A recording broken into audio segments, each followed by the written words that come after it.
What's up, guys? Welcome back to the Big Boys podcast. Big Boys, Big Big Opinion, boys, big boys. Big Opinions. Right? Big And with boys and the, big opinions. exactly.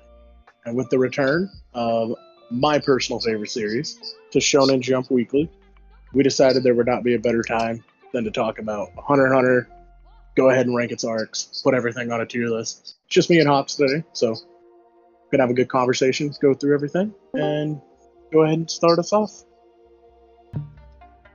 Dope. So, you want to just start from the beginning, or you want to go in the order that it's laid out? No, we'll start from the beginning. So what? It'll be the The Hunter Hunter exams. exam, which will be this one. Okay, The Hunter original Chunin exam. exam. You know what, Hobbs? I did the intro. I'm gonna let you start us off. How you feel about the Hunter? Hunter exams? exam, straight to a good C. I think it's a solid C. If there was an F tier, I probably would have bumped it down to a D, but I think it's not the worst. I just think that it's a little bit too, what's the best word here? Boring.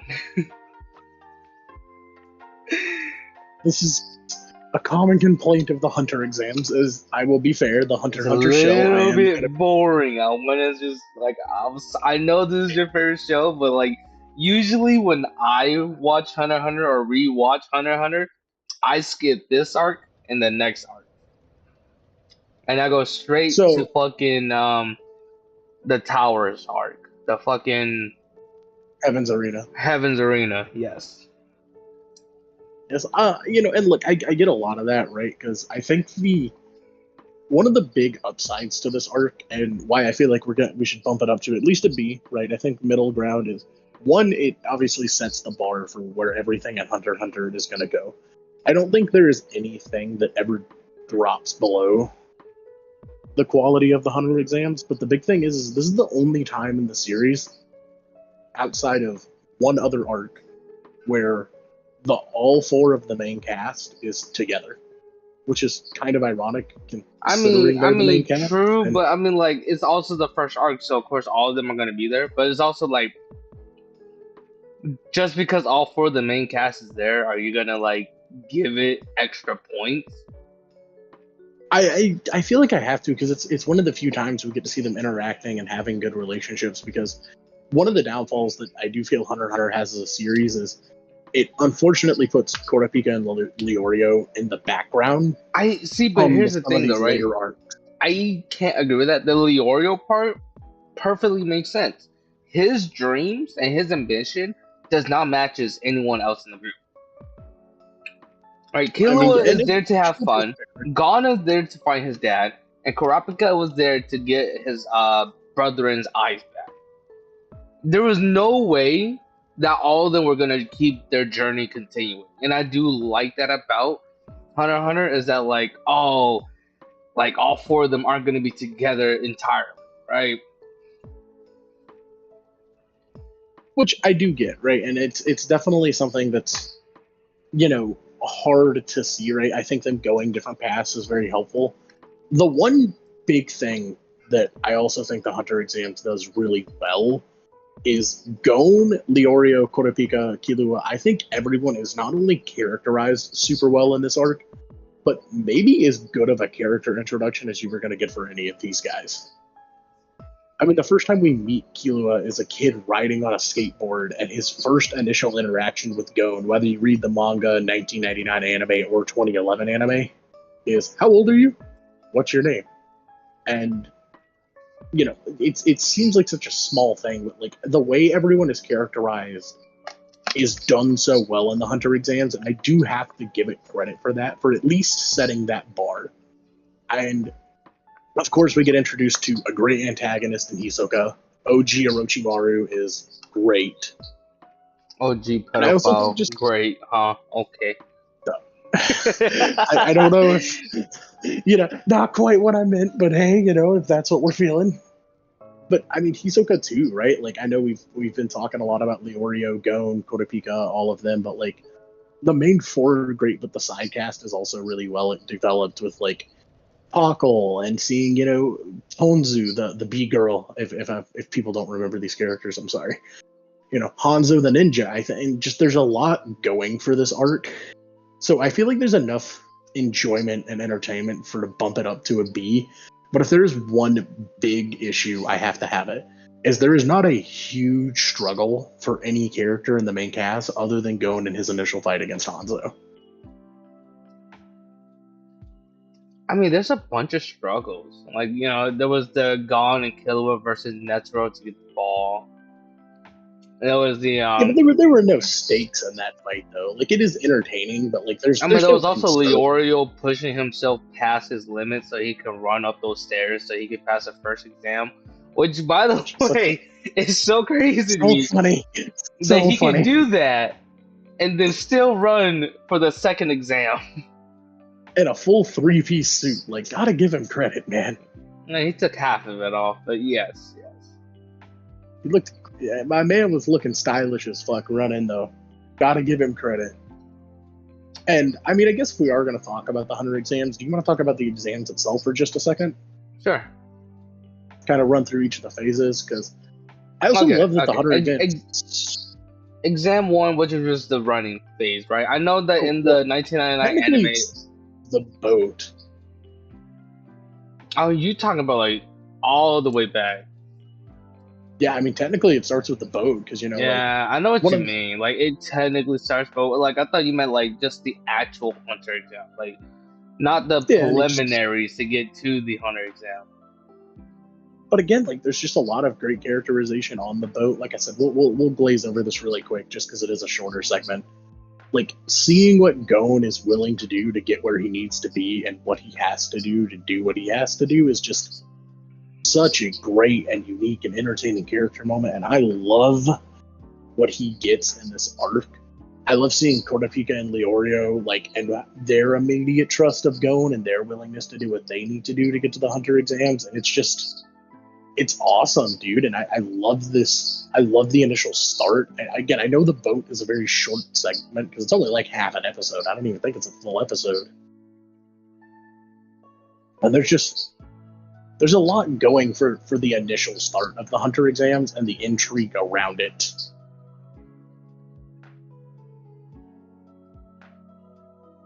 Yeah, I mean, yeah. As well as the what were they called? Like the bear rabbits or something? Yeah, I forgot what they're called, but I get it. Like, just that little few, like, what, 5 episodes of them getting to the hunter exam was nice. Yeah, and again, just a lot of fun character interactions. Obviously, this is the section without Killua, so it's a little odd. But then getting to the run. I mean, to be fair though, like really looking back on the like entire hunter exam, right? Killua barely interacted with Kurapika or Leorio. Like, barely interacted with them. I think he had like no. I mean, to be fair, he doesn't really interact with them for the majority of the series, which is kind of interesting. But see, that's what I'm saying though. Like, Killua knew who he wanted to be friends with, which was Gon. Like, he didn't really care about Kurapika or Leorio. Like, he had like, he said the old man joke to Leorio, and I think he barely had a conversation with Kurapika. Like I mean, like an actual 1v1 conversation, not a like Kurapika has an idea and Killua was like, oh yeah, I like that. They have a little more going for them in Your Canoe City. Like, there's a couple smaller interactions. Yeah, but it's like I don't even think they really had a conversation in Hunter and Hunter exams. Yeah, they don't have a lot of character interactions between them, which is ironic because this was one of the things I was praising about this arc. But I also understand where you're coming from, and again, it's very lackluster, right? Like, if you hear so many people praise and talk about like how Hunter x Hunter is this greatest like genre-defining shonen, and the first arc of the series is the Hunter exams. So, and I can understand that point as well. Because again, it is a really big subversion of expectations. Of if I told you and you didn't know what Hunter x Hunter was, and I was like, hey, like, this show's really good, and then you watch the first like 20 episodes and you're like, yeah, the Hunter exams were okay, I guess. I get it. I and they were I just do. okay. And just I think that's what I'm saying. Like I think C would be a good thing for it, right? Like here's my thing, right? This is how I see it. C is where it's not good and it's not bad. It's just okay. And I think that's where I want to put the Hunter exam. And I know I said earlier, like, oh, if there was an F tier, I would have put the Hunter exam in D. But it's just like Second again, to it last. was really boring in my opinion. Like rewatching it is boring to do it. Like, and it Yeah, could just be the fact that like, oh, I know what's gonna happen. So I'm fast forwarding so I can get to York New. I'm fast forwarding so I can get to Heaven's Arena. I'm fast forwarding, yeah. But it's just like it's to me, I don't enjoy rewatching the Hunter exam. it and 100% right. Like I do get that right because again I think one of the things that hurts the Hunter exams is when we get to the next big three arcs, right? The big three arcs of Hunter x Hunter are so high quality. Like it is a lot of really quality, well written shonen, and it's again, it's very lackluster in comparison, which is unfortunate because like we just talked about the run, but like we haven't even touched on the forest and how Hisoka is just this huge looming threat, and how I love the way Togashi writes him into the story because in a normal shonen your character would not be up against someone this far outside of the power curve. But Hisoka, one, being there makes total sense. Two, his intrigue in Gon makes complete sense. And then three, his intimidation factor sticks with him the See, entirety of the rest of the series. I can't agree with that logic though. Like his interest in Gone is just like okay, right? If you were to just look at all the participants at Hunter exam, why is it Gone that interests Hisoka the most, right? Wouldn't it be Hanzo or Killua? So this doesn't get explained. So Hisoka did a unconscious test. And you might have forgotten this. Do you remember when Leorio and Hisoka were fighting in the middle of the woods? Yes.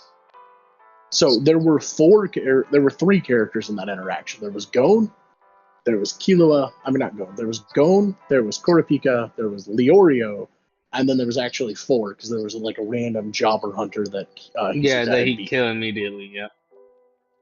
Yep. So this actually gets explained later, and I know you're not fully caught up on the manga, so like we'll blaze over this really quickly. Leorio and Gon passed that test. Killua and Kurapika did not. The fact that they were willing to step up to Hisoka is what made them so much more interesting. The fact that no one else would is what made him so much Yeah, but more that still interested. doesn't explain Hanzo, right? I mean, him and Hanzo don't ever interact. But that's what I'm saying though. Like if Hisoka wants a good battle, because that's his whole thing. He wants a good battle, right?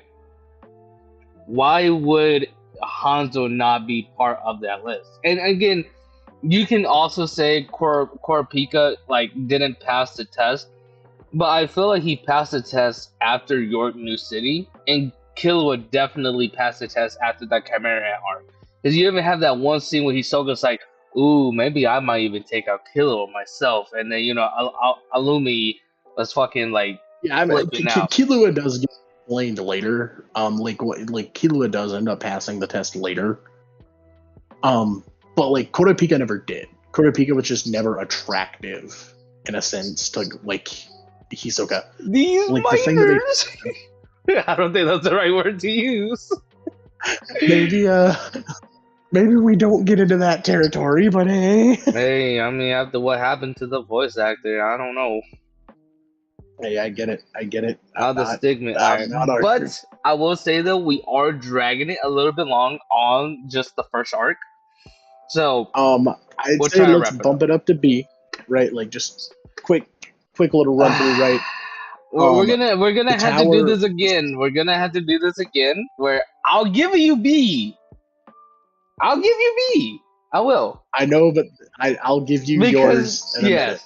Just for the fact that I really don't think the Hunter exam was that good. Like I don't think, in my opinion, any scenes from the Hunter exam was like iconic, you know.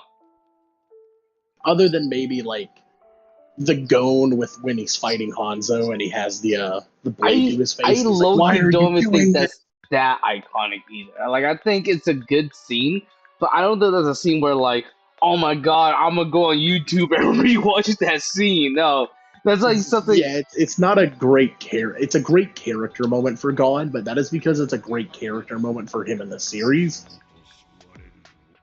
Do you want to like quickly glaze through the other stages of the Hunter exams really quick? Nah, because we're already minutes deep into just the first arc. I'd rather not make it too long. Fair enough. All right, yeah. Yes. But Hunter exams going to be. I'll I give think you I've B. made my point. Next But this is arc. where things are going to. I'm not going to fight you on the placement because you worked with me on the Hunter exams.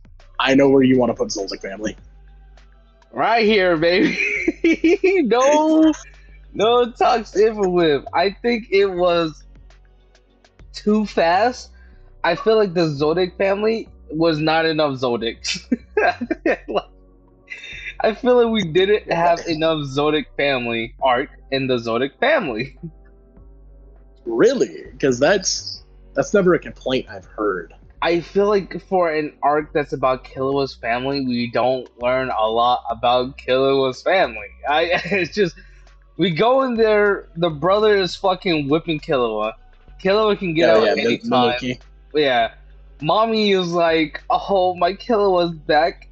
Dad doesn't do much other than say, you know what, Killua, if you want to go with your friends, you can. We learn more about the butlers than the fucking family. But I mean, like, I do want to talk about that scene for just a second. The scene where like Silva sits down and talks to Killua, it's such a good father son. But that's the only scene. But that's the only scene. There really wasn't much. Yeah. Like I think Gon. Hey man, Killua getting the poo poo beat out of him with the whip against Milky is a pretty good scene. Bro, but it's the it's the fact that Killua could have got out of that fucking torture chamber at any time he wanted. Yeah, he was just taking the beating for the. He was just taking the beat. Yeah, just like he's like, okay, so they can stop fucking crying about it. I'll take the beating. Right? I don't think anything about the Killua family shit, Zodiac family shit, was too good. Like it was interesting enough to watch, but I don't think it'll be something I want to put high up. Again, I would put it at C. Right, I understand why you want to put it at D, and you gave me the Hunter exams at B, so I'm not going to fight you on this. But yeah, I do. There are two quick things I do want to address with it. This is kind of the first training arc for the Hunter exams, because I love the fact that the whole point of this arc is to open the gates. Right? Like, if you can open the gates, yeah, cool, go I think that's fine, but it's just like, I feel like that gate test is just so irrelevant because the next arc introduces Nin and it just makes that whole gate shit seem stupid. Like it makes it definitely one of the downsides to how Hunter x Hunter implemented its power system. Yes, but see, but we can't look above past these arcs. We have to look at these arcs as individuals. Like we can't we're looking at it. Yeah. We're looking at this arc as it is, right? But like the Nin complaint is fair because like Togashi definitely did not intend on Nin being a system. It just happened to come when he implemented it, and then it does help that like Nin is so well explained within the arc that it is going to get introduced in. But the other quick little thing, I do love Mike. Who the fuck is Mike? Oh, so the dog's name is Mike, the big guard dog. Man, fuck that dog. Fuck that dog. Mike was super cool. I just something I wanted to talk about really quick. Fuck that dog. I do think the absolute two highlights of this arc are Gon cutting his eye to find the coin, and Gon going up against I forget her name, but the butler, the chick with the staff. Yeah. That Killua's mom ended up killing. You heard how he ignored saying the skin color? That shit was crazy.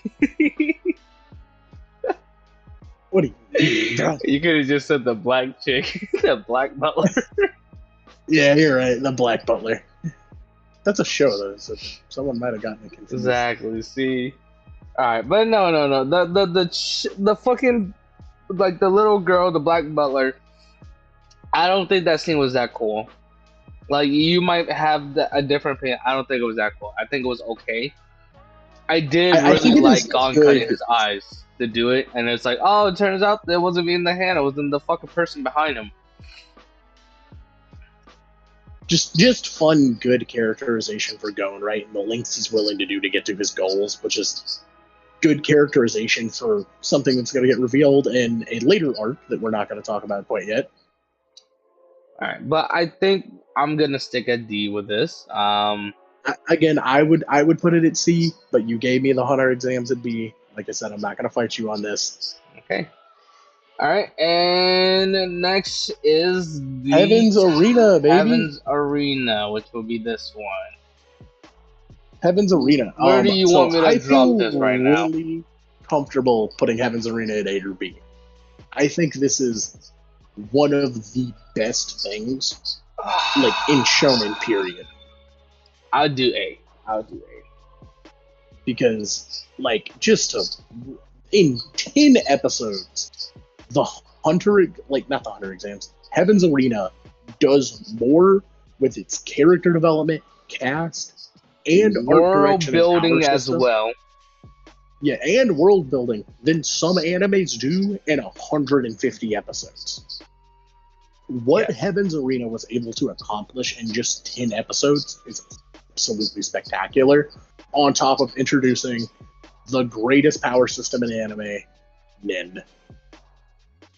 Such a well executed, thought out, and thoughtfully introduced system. It's just such an untouched, cool way that so many other systems have, took notes from, with like Jujutsu Kaisen with the can test, or Naruto with the paper test. Like, so many other anime take just the water test alone from Hunter x Hunter, much less the phenomenal fights that come with it. And I'm sorry I went on a tangent there, but I do really love Heaven's Arena. No, I think Heaven Arena did his job correctly. It was a training arc, and in that training arc, they did enough that it just matters so much. Like, without this arc, the rest of all the other arcs will fumble. And I know I just said earlier that, like, oh, we can't view this arc and other arcs, but it's just like I think for Heaven's Arena, you have to. Yeah, because without this arc, all the other arcs just wouldn't work. But this was the arc that changes Hunter x Hunter. This was the JoJo's Bizarre Adventure Season 3. This was the Diamond Unbreakable of the JoJo's. Without Diamond Unbreakable, the rest of the JoJo's... 4, but, Was it not 3? Oh, Diamond Unbreakable. Which one was the Joseph? 3 was, it's Josuke. I forget the name. Josuke, yeah. Yeah, but, like, no, this is truly Hunter x Hunter's first great arc. Right, it is so far and away one of the best arcs Hunter x Hunter has ever done. All right, so we're just gonna agree with A. I think there's really not much to say about it other than keep glazing it. So I do want to give, like, super quick, right? We'll skip over the Guido, the Castro fights, and all that. But I still like their fights though, because it's so unique. It's like you get like extremely unique fights. Pops is super cool. I love it. And then God used a fishing pole. Like super unique fights. Like it's like, oh shit, we're not just doing like hand to hand combats or shit. No, like we're using tops, we're using fishing rods, we're using wheelchairs with whips, and then like we're hearing about fucking the crushing and all that stuff. Like I think it does a lot. And like I said, I know we're about to run on to very popular answer here, but super quick, I do just want to quickly touch on Hisoka versus Gon is spectacular. One of the absolute best fights Hunter x Hunter has to offer. And so much is done for both Hisoka and Gon in what's a 15-minute fight. You know what I was low-key hoping that Togashi would have wrote? I was low-key hoping that, like, Togashi would have wrote in one of his, like, little data books or whatever, that the referee that was refereeing that fight purposely made Gon lost because he was bidding on Hisoka to win. I know Oh man, they explained that like, oh, like clearly Gon was losing. I was just trying to hurry up the fight. But I think it would have been funny if it was just like, nah, he was also betting on Hisoka. yeah, like I put like $40 on Hisoka. I can't lose this to a kid. That would have been funny. I would have Because actually some of really the liked. calls were crazy too. Like it was like, oh no, bro. No, some of it was crazy, bro. Some of it was like, what? But again, the initial exchange is phenomenal too. Like this is some of the best choreographed fighting in just anime period, not just Hunter x Hunter. And oh my god, is it spectacular! Like Hisoka's characteristic test for nin types and how well explained and utilized that is in other parts of the series. I mean, again, we can sit here, we can keep glazing Heaven's Arena. I don't think anyone's going to dispute with this placement. No. It's A tier. Wing is phenomenal. Zushi is phenomenal. This is just a spectacular arc. All right. Next arc. York New City. Don't even need to explain it. We're just going to put in an S tier. Now, I know you said we're not going to explain it, but I do want to touch on I was joking. Yes. Yeah. I'll let you start it off. I've started off the last couple. Go ahead. Tell us. What do you like so much about York New? I'd rather not start it off, but rather you just start it off. It's fine. Because anything you're going to say, I'm probably just going to say too. And I'd rather we not double ramble on like the same thing. Cool. Let's just touch on the Phantom Troop is the debatably best villains that Hunter x Hunter has to offer. I love so many of them, and they elevate this arc so much just by being there. Right? Finks and Feitan, along with Krollo and Uvogen, Machi and Pokunoda, like these characters who you would think are just bad guys doing bad things, not only elevate this arc, but elevate everything that this arc has to offer because they are so far and away some of the most interesting things Togashi has ever written to paper. And we'll come to Krollo in a minute, but like just the Uvogen fight alone, which I'm going to let you take the reins on this. Tell us about how good the Uvogen fight is, buddy. I do really like it. Are we talking about the Kurapika Uvogen fight? Or are we talking about the Phantom 5 or whatever the fuck they were called for as Uvogen? I thought they were called like the Phantom Beast. I think that's what they were called. Phantom whatever, right? Phantom is insane. But like, which fight were you talking about? I was gonna let you talk about Kurapika versus Uvogen, but if you want to touch on the Phantom Beast, I mean, like again, I think all the fights were just amazing. Like Uvogen, everything about it. The fact that Kurapika carried a fucking only thing that Kurapika brought with him was a shovel was crazy. Just like the whole Nugs like biggest flex in anime is like God. The fact that Kurapika, the only thing he brought with him, not backup, but a shovel, because he knew he was gonna have to bury some people. And I mean, not just that, but like Kurapika's reaction, like his emotional turmoil after killing Uvogen is such a compelling character moment too.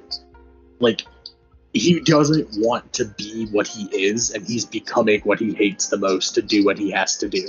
And it is such phenomenal characterization on his Togashi's part as a writer. Oh my god, dude.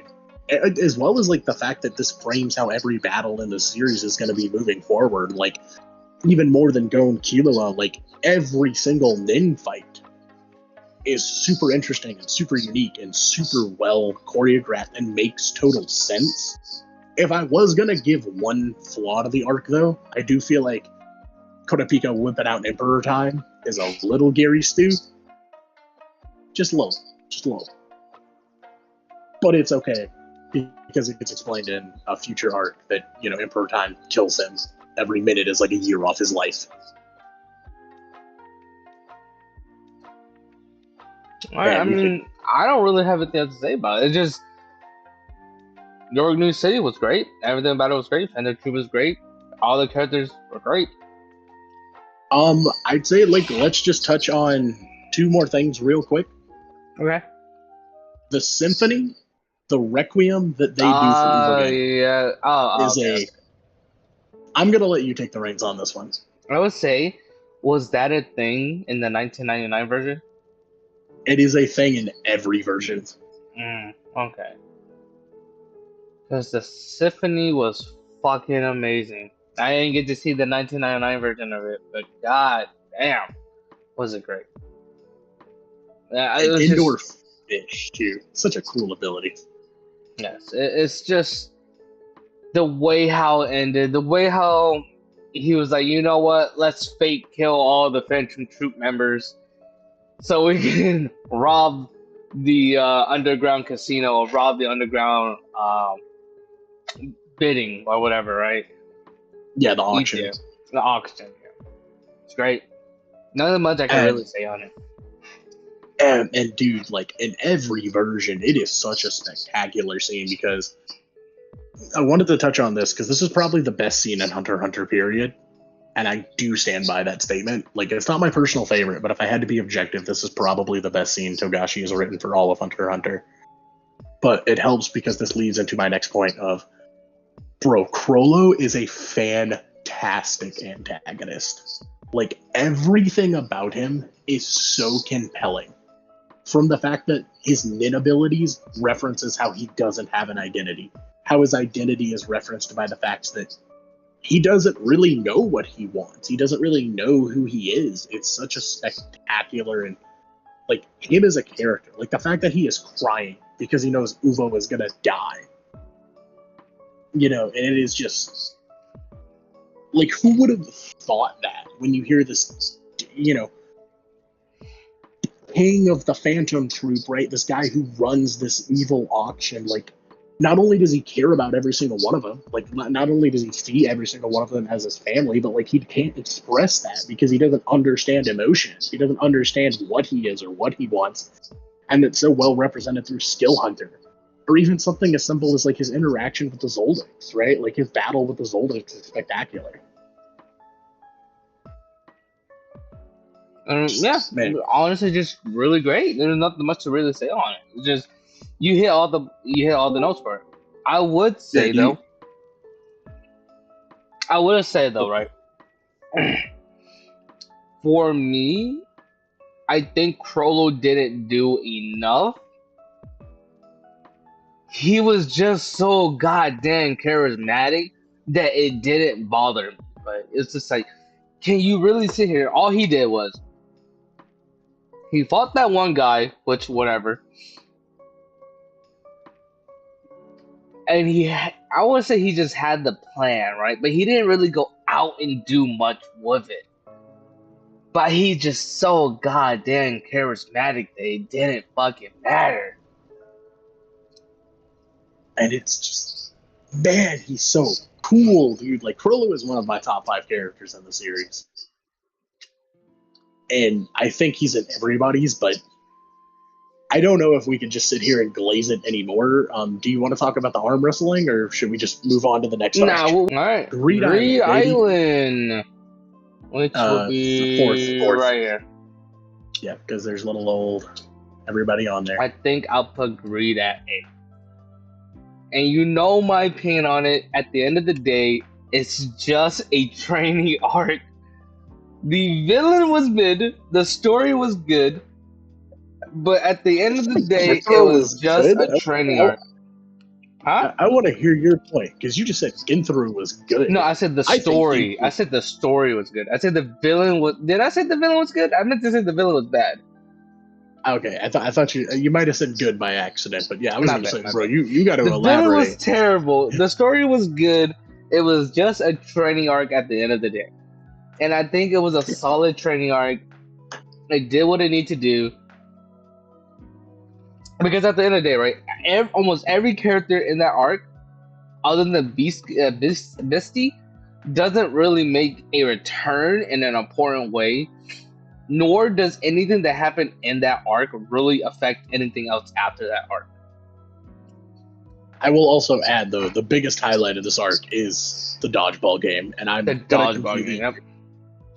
It's so cool, dude. Like, who would have ever thought there would have been a better version of a media's version of Dodgeball? There's a whole movie called Dodgeball. And you know what? This Dodgeball game is better than that whole movie. I love this part of, like, specifically Greed Island, and I do agree with you. Like, the big downfall that I think Greed Island has is, one, it's basically in the long term just a training arc, right? Yeah, like, it's basically just to keep calling it Kilo and their Hatsus. But if I do want to be fair, and to give Ginthru a little bit of credit, if Ginthru was like the first villain of Hunter x Hunter, I don't think people would hate him as much as they do. I think everybody hates Ginthru because he is coming off the heels of the Phantom Troop. But of Crow, it's true, Machi. but at the same time, I think it's also just like his power, right? Because it's just like for how far we're already along, right? And the Phantom Troops just like makes his power look so fucking weak compared to them. Because it's like, in order to use it, he has Little Flower, which is a bomb in the palm of his hand that doesn't do a lot of damage, but can do a lot of damage. He has the fucking bomb shit where he has to say, "Oh, have you heard about the bomber?" And then he puts a bomb on you, and then he can set it off if the timer goes down, or if all three of the Bomberman touch thumbs, right? And that one doesn't make sense to me, because if you kill one of them, then all you have left is just the timer shit. Yeah, you can't stop him. You can't say I caught the bomber or whatever it is you have to say. And I will say, an unfortunate aspect to Ginthru is the only thing cool about him is his fight with Gon, which, to be fair, is a spectacular battle. Like, I think Gon and Ginthru do have a really good climax to Greed Island. See, here's the thing to me, right? I felt like that fight was incredibly forced for multiple reasons, and I didn't mean to interrupt you again. But here's how I felt about that fight, right? One, any logical reasoning, why would Beastie decide to put Gon against the leader of them, knowing that, oh yeah, these guys are way too strong for Gon and Caleb, but I'm gonna still put Ginthru with Gon as an adult? And I understand this is a shonen anime, and I get it, right? But logically speaking, I was like, this is just shonen anime tropes. He's fucking stupid for doing that. Like, that's generally just a dumb thing to do, right? I will still be happy if Bisky fought Ginthru and Gon and Killua fought the other two. I will still be happy with that. Because at the end of the day, Gon didn't win that 1v1 fight. He had to use tricks. Yeah, but I do also appreciate that, right? Like, I love the way he wins the fight against Ginthru. It's not just a straight up, like, I punch harder than you. But that's what I'm saying, though. But what's the point of having Gon do these tricks and tips and, like, all these tricks to win against Ginthru when you could just have Biscuit done it? Right? I don't think it was okay, my bad, right? But it's not as satisfying, because it's like Gon didn't win that 1v1 fight. Gon had to use tricks to win.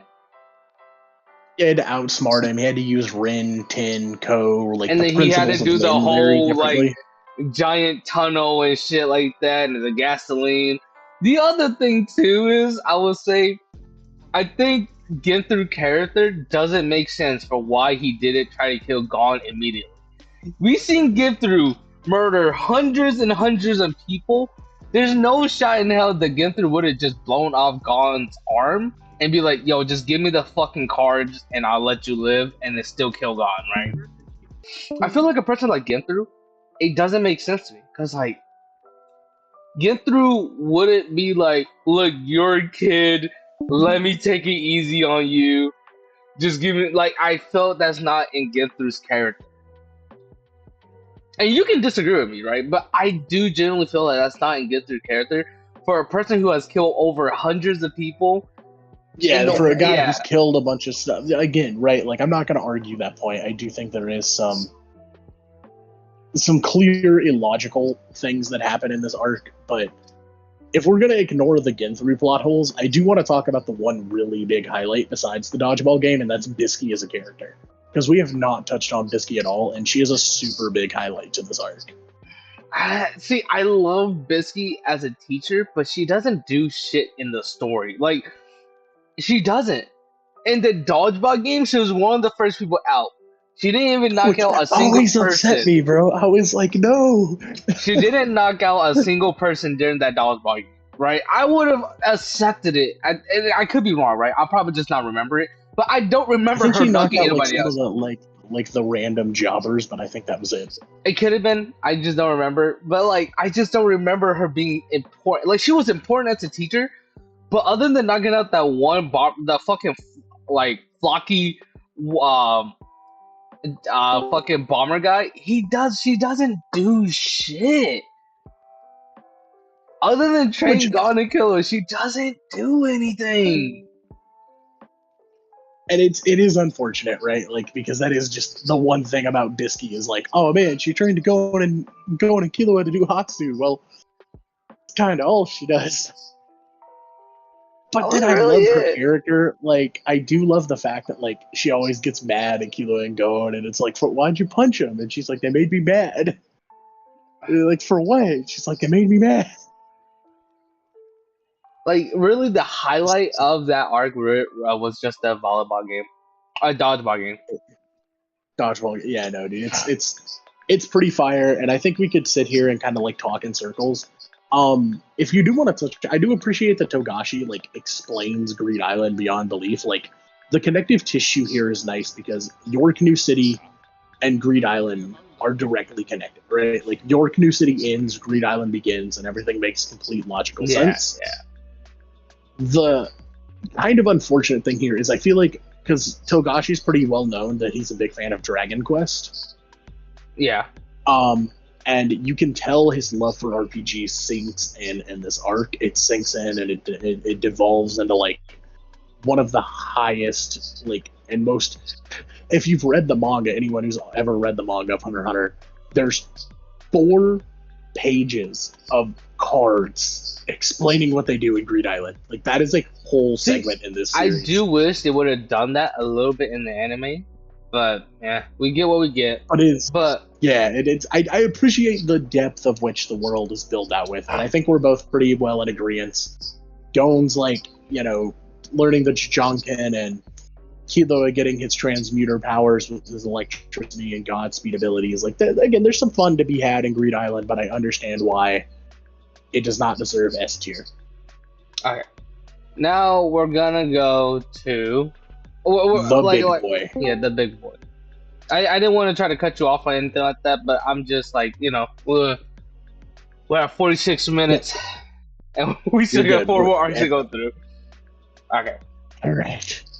Let's knock the big out boy. The biggest arc in Hunter x Hunter. 130. Fuck this arc. This arc was fucking garbage. Someone is gonna hear that and immediately dislike this. And I just want that to be completely known. Immediately. All right, no, but it really. You want to go as a tier? I would love to put the Chimera. I think the Chimera Ants arc is the best thing in this series by a really past York New. So like above York New? over York New. Yes, really? Over York New. I would put Greed Island over Heaven's Arena. Okay. But I can respect why we have it the other way around. Like if you wanted to have it the other way, I'm not mad. I don't give a fuck. Okay, so Chimera Ant arc. Dude, this is a colossal, massive 130 some odd chapters. Wow, what a great song to be playing at this very moment for it.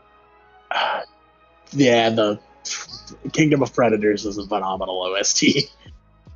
And oh my god, dude, I don't know if I can sing the praise of this arc because pulling into something that is not just a Hunter x Hunter thing, but I'm a big fan of when anime have connective tissue, right? I love when arcs end and the connection to the next arc feels natural. I wouldn't say it feels natural, but I do agree what you mean. Like, I don't think it's very natural that it's literally just a what was it? Contact on? No, it wasn't contact. It was they leave Green Island and they land. It wasn't. It wasn't. I wouldn't say it was natural feeling. It was like definitely Togashi knew where he wanted to go with the next arc. And one of the things this is truly like when people speak towards Hunter x Hunter being a subversion of the shonen genre, this is that arc. Like this is the arc they're talking about. I think York Nude is a lot for that. I think Greed Island is a lot for that. But this arc with, I mean, we haven't even touched on the Chimera Ants themselves, but is so well put together. And if I am going to give it one kind of big problem, it is a little long. And again, right, that is... But see, that's my thing. I don't understand that logic, and I don't know if it's just anything. I don't think long is bad. I think if it's a long story and it's boring, sure. But every episode of fucking Chimera Ant was honestly, like, got me on the edge of my seat waiting for the next fucking episode. The only time I ever felt like, oh, this shit is dragging was during the Gone the Killer were in the town with fucking, what was it, Palm? That shit was dragging the chick he was having the date with. Which, yeah, that shit was dragging a little bit. Y'all be talking about Hisoka being a pedophile. There's the pedophile. True, but she's just trying to. She's a woman, so we give it. She's a woman. We give it a pass. Where's the double standards? Why? What's wrong, Gavin? What's wrong, Boo Bear? Wait, you can finally hear me? Alright. Alright. We're gonna finish this off by saying, like, I do think Chimera art was really well done. And I love the parallels here. Like Gon becoming the monster. And Marrow becoming more human. It is the Chimera Ants, right? Because again, we haven't even talked about them, and I do feel like we need to talk about them really quick. All of them are super cool. I think Shiapoof, Neferpito, and Yuppie are all three phenomenal. And these are the heights of, like, to me as a person, right, and I understand I'm the Hunter x Hunter dick rider, right? Like, this is my favorite series. You rise that shit all day long. Bro, I will glaze the fuck out of Hunter x Hunter. Mm. The Meruem battle against Netero is phenomenal. The Gon battle against Pito is the best rage moment in anime. Debatable. Yuppie's battle. I think that's a little bit debatable. All anime? You think that's their best rage in all anime? I think it and Super Saiyan are 1 and 2. I don't know if I can agree with all anime. You're talking about rage. Hey, I get it. Like, bro, here's the thing, right? I think this Eren, is me, right? I know, right? But it's like, there's just so many good rage moments. Like, you had Eren fighting the female Titan rage moment. Naruto losing it against Pain. Yeah, I think there's a lot of really good rage moments, right? What about Mustang raging on Envy? Oh, exactly. Mustang raging on... Oh, that shit was fucking amazing. Oh, yeah, Gavin's here, by the way, now, guys. As mentioned moments ago, yes. My audio finally worked. Gavin! I can't tell how well it works, but it's fine. That's fine. It's fine for now. And but Meruem and Gon have phenomenal. Like Killua has some great moments, like when he rips the needle out of his head and like he finally claims his life. It's such a spectacular moment in this. Like, I could sit here, I could talk all day about why I love the Chimera Ants arc. I get it. It's long. I wish it was longer. Bro, Chimera Ants arc could be 300 you chapters. See what I mean? Like, that's what I'm saying. Like, long does not mean bad. And again, you're not wrong, right? Like, One Piece has long arcs that I like. I love Enies Lobby Water 7. I think it's the best arc in One Piece. It and Marineford are pretty close, but yeah. Right. But honestly, there's not much to say about it. I think everything about it was royal. Since it's so long, and we're already getting kind of close. Like, we're already getting close to the hour mark. Let's move this on. Chairman election. Chairman election. You know what? C looks kind of lonely. I'm okay with putting it on C if you are. You know, I'm not mad at that. Okay. I like how that's how we choose. C is kind of lonely. Let's just put it on C. I mean, I guess if we're gonna briefly talk about it, Gon meets his dad. Whole point of the series has been reached. Leorio got a Hatsu. That's cool. Hey, bro, Leorio's moment's dope. Like, you can't even. Leorio punching Jing in the face is the best moment in this arc. I think the sister came out of nowhere. Aluka. That definitely was an out of nowhere moment. That was definitely Togashi didn't plan her. I love Aluka. Like, I mean, I agree. I don't think No. Aluka was planned. I know No, everybody like this explains it away with like, well, she was in the picture, but like, Sure. sure, right? Yeah, but Like like, the no, I think Zodiacs, Aluka's super dope. for how short the Zodiac art was, I don't think, like, because of how short it was, right? I would have loved to have just a tiny bit more of why the Zodiac was created. Like, I didn't want to know about the members. I don't, yeah, because I would have been bored if each member was to give a backstory. I would have been bored out of my mind. But I would have liked it to know, like, why was the Zodiac created and why did he pick them specifically? Not just because he was like, oh, these are the 12 greatest ninja users I know, so I'm going to choose them. Yeah, which is fair, right? But it also helps because Pariston's a phenomenal antagonist. Like, there was no antagonist. Hunter. Other than fucking. Pariston is literally the villain of the arc. Like, bro, he didn't do anything villainy. Like, the only villain was fucking Illumi. Illumi, yeah. Well, okay, but you haven't read the manga, and these do directly correlate. Like, this is one of the few times. But we're not on those but we're not on the manga arc. We're just doing the chairman election. I get it. I'm the guy who's gonna have to talk about the manga arcs. You haven't read them. Okay, so we're just gonna do the 8-chapter Dark Continent arc. Put this in. I'm gonna just on principle put it in the top of C, because while I love the Hunter chairman, the chairman election, the problem with the Dark Continent is I don't understand why this is separate. Like, if we were including this with the following arc, the Succession Conquest, it's awesome, right? Like, it's great setup. I don't understand why this is separate from it, but I like it. It's good. I don't have an issue with it. It's just 8 chapters long. Don't really have a huge reason to put it above what it's at. And Succession Conquest. So, Hops, I know you have not read this. I know you're not caught up on the manga. Yep. This is a very difficult arc for me to rank. I assume you're gonna say A. But say it's pretty difficult. Immediately puts an A. it is pretty hard for me to rank it though, because it's not finished. It's still incomplete. It's ongoing. That's what I'm saying. And John was like, "Oh, when it finished, this shit is gonna be the best RTB ever made." So I'm immediately gonna say A. So good. I hope the ending of the arc is like My Heroes, just so it'd be funny. I will shake you in the fucking toenail. You would have to come back over here. Context. Don't worry about that question, guys. Is ignore Gavin's hate right now. The Succession Conquest. Rage on, awesome. brother. This is a super dope arc. How everything is framed is really cool, and Go not being the main character is kind of one of the things that both helps and degrades this arc a little bit, with Kurapika getting focus again. Like I said, I'm trying to glaze through this really quickly because Hops has not seen it, Gavin hasn't seen it. Super simple. On top of that, I'm hungry. I want to go get food. You're not. I'm sorry. I will kiss you. Behind certain things. All right, John, finish it off. Just got you. Yes. So best fight in Hunter x Hunter is in the Succession Conquest. Hisoka versus Chrollo is phenomenal.